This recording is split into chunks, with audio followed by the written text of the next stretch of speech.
오늘은 국화빵 굽는 법에 대해서 여러분들에게 자세히 설명을 해드리겠습니다. 전기로 굽는 국화빵 불판인데요. 자, 전기로 굽는 것은 온도를 210도로, 가스로 하면 상관없습니다. 가스는 화력이 세니까 잘 구워지죠.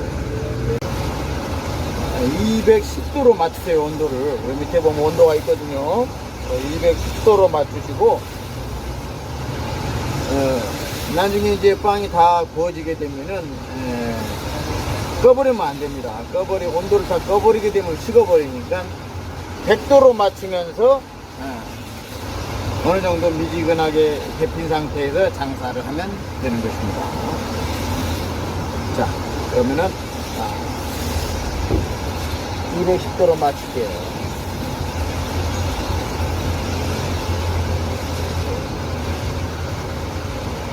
자, 210도로 맞추고요. 이렇게 뜨거운가 확인을 하는 겁니다. 뜨거운 거 확인하시고, 네, 뜨거워졌다. 그러면은 이제 반죽을 따르면 되는 것입니다. 따를 때 너무 많이 따르면 안 돼요. 3분의 1만 차게요. 너무 많이 따르게 되면은 나중에 팥을 넣고 위로 또 덮어야 되는데 넘치기 때문입니다. 한 3분의 1 밑에 3분의 1 넘지 않게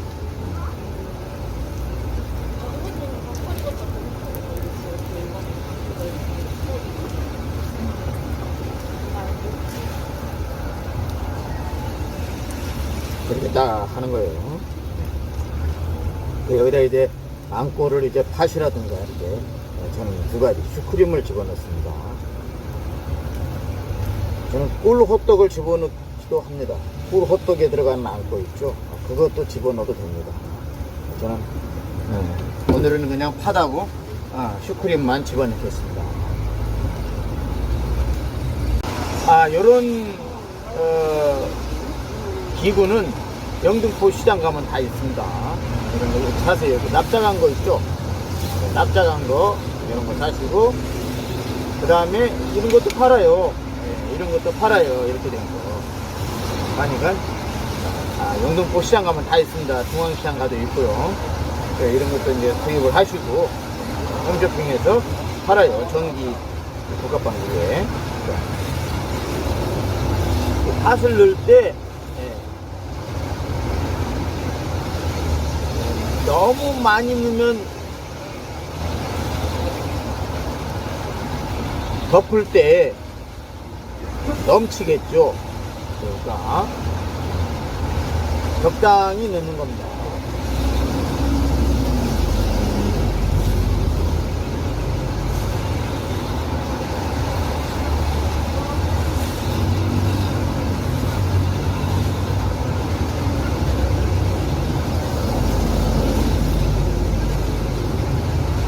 이렇게 적당히 넣으세요. 네, 저는 이제 겨울에 이제 붕어빵 장사를 하고, 저는 3월달, 4월달, 5월달은 이렇게 국화빵으로 바꾸는데요. 잘 나갑니다. 왜냐면 이제 붕어빵은 가스가 많이 들어가니까 가스비가 안 나오잖아요. 3월달부터는 사람들이 빨리빨리 많이 덜 사먹죠. 겨울보다는 봄에. 그래서 저는 이제 국화빵으로 바꿔요. 이렇게 전기로 하게 되면은 뭐 전기로 하니까 가스도 안 들어가고, 봄에 3, 4, 5월 동안은 국화빵 많이 팔아요. 반죽은 똑같습니다. 붕어빵 반죽하고 똑같은데, 내가 반죽에 대해서 이렇게 이제 앙꼬를 넣는 그 시간에 설명해 드릴게요.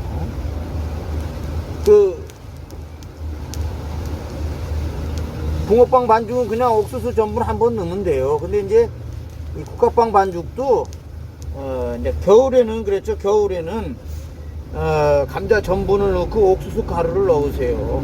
겨울에도 국화빵 하시고 싶은 분들은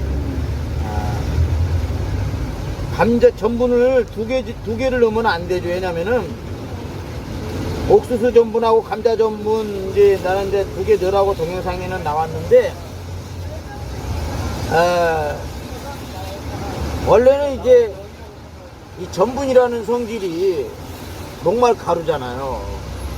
그것은 이 빵을 조금 굽게 만든단 말이에요. 이 껍질이 조금 질기게 나오게 만든단 말이에요. 그러니까 전분을 두 개 넣으면은 어떻게 되겠어요? 조금 더 껍질이 질겨지는 거죠. 근데 껍질이 조금 안 질겨지게 하려면은 전분을 하나만 선택하는데 감자 전분을 선택하시고요. 옥수수는 전분으로 하지 마시고 옥수수 가루 100% 옥수수 가루를 넣어서 반죽을 하시면 좋습니다. 그리고 저는 봄에는 감자 전분 안 넣어요. 왜냐면은 오래되면은 감자 전분이 좀 빨리 식더라고요. 그러니까 겨울에는 괜찮은데 봄에는 감자 전분 빼시고 그냥 옥수수 가루만 넣으셔요. 괜찮습니다. 아니면 뭐 옥수수 가루가 좀 비싸잖아요. 그래서 나는 재료비를 정말 붕어빵처럼 아끼고 싶다. 그러면 그냥 옥수수 전분만 넣어도 됩니다. 그냥 난 맛있게 하려면은 옥수수 가루를 넣는 것이 훨씬 맛있더라. 그걸 말씀드리는 겁니다. 자, 저는 이제 이쪽 면에다가는 팥을 넣고 이쪽 면에다는 이렇게 슈크림을 집어넣습니다.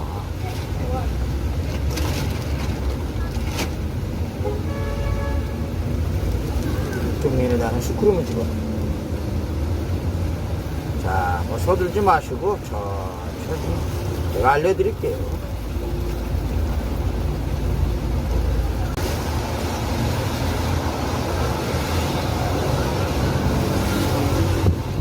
네, 많았습니다.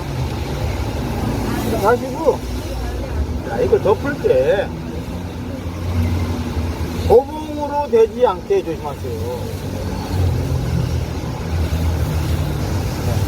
딱 요정도 고봉으로 넘치지 않게.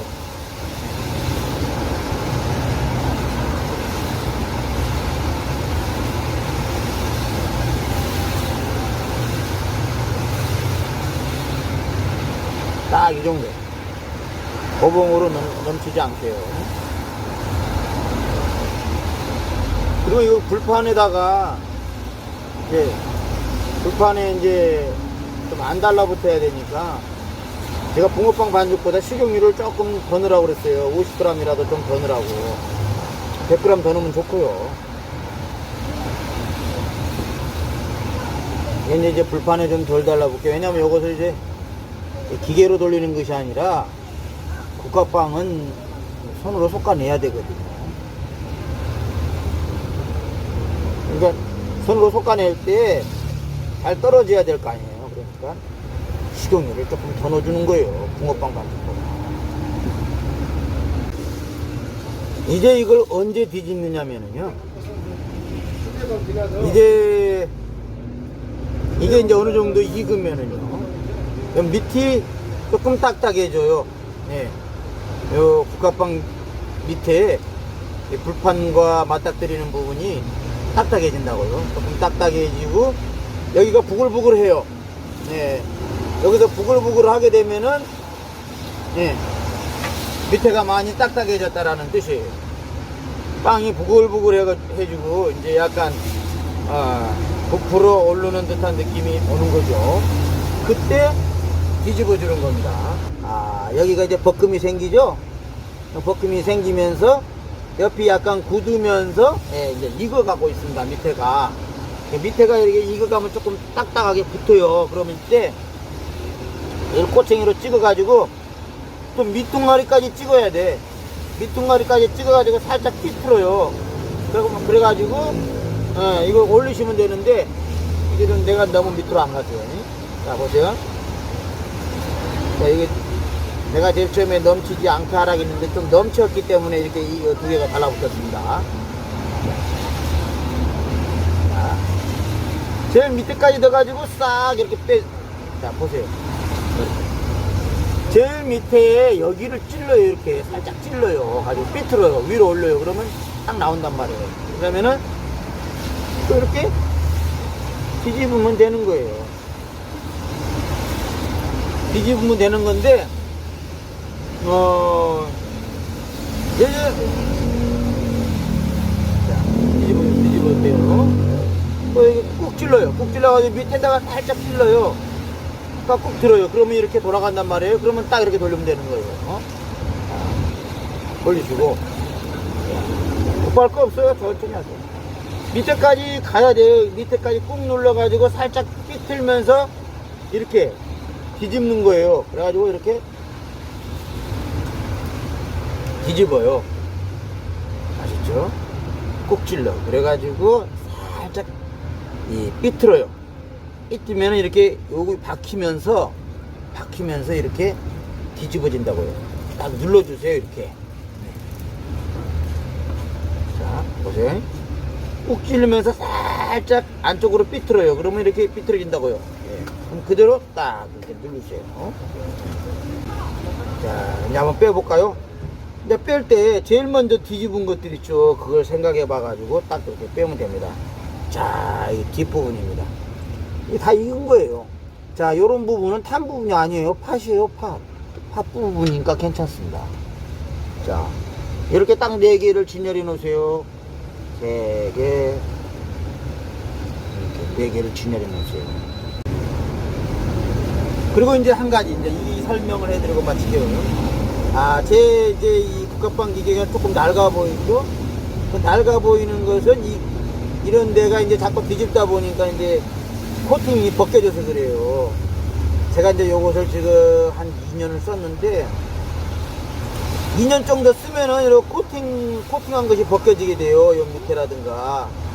뭐 그럴 때는 뭐 이제 식용유를 이제 이렇게 묻혀가면서 해도 되는데, 아무도 식용유를 묻혀서 하게 되면 시간이 많이 걸리죠. 그러니까 이렇게 이제 이런 코팅 부분이 까지고 밑에 코팅 부분이 까지면 마치 후라이팬 까지듯이 까지면은 영등포 시장에 가면 4만원이면은 요 코팅을 해줍니다. 요걸 들고 가셔가지고 4만원에 또 코팅하게 되면 또 한 2년 쓸 수 있어요. 1년에 한 번씩 코팅하시는 분들도 있는데, 또 코팅을 하게 되면 또 잘 떨어지죠. 그렇게 해서 팔면 되겠습니다.